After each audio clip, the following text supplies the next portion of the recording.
بسم الله الرحمن الرحيم. اهلا بحضراتكم. الاهلي يحقق ارقام قياسيه جديده بعد فوزه النهارده على انبي، النادي البترولي العنيد القوي.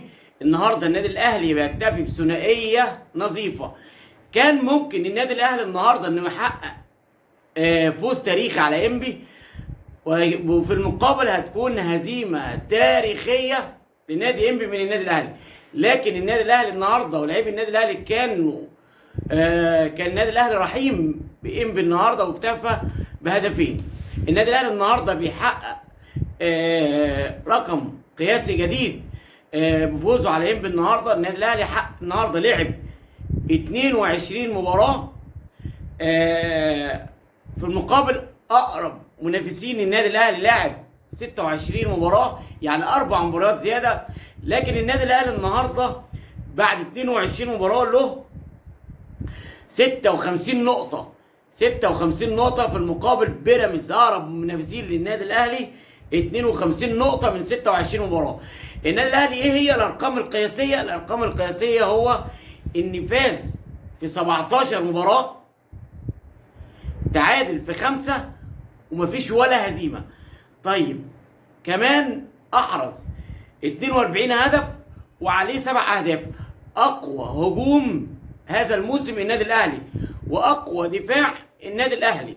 النادي الاهلي اللي كان خارج افريقيا تماما النهارده يوم 4 هيلعب النهائي الافريقي. النادي الاهلي اللي كان الكل بيتكلم عليه ان هو السنه دي هيبقى اضعف موسم للنادي الاهلي، النادي الاهلي النهارده بيسطر تاريخ جديد باللاعبين ومدير فني كفء اسمه مارسيل كولر. بعتبره من وجهه نظري الشخصيه افضل مدير فني جه للنادي الاهلي بعد مانويل جوزيه.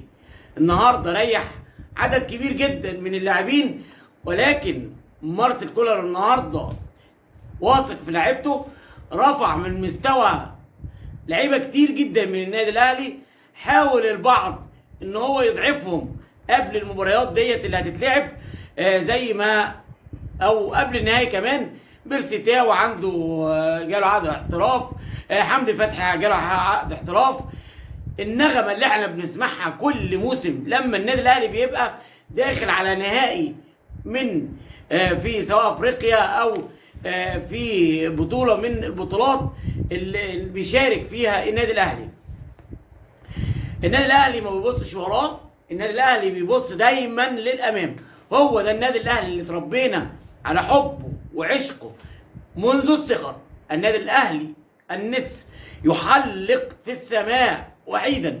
النادي الاهلي من صنع التاريخ فانصفه الواقع. شكرا لحضراتكم على حسن الاستماع، والسلام عليكم ورحمه الله وبركاته.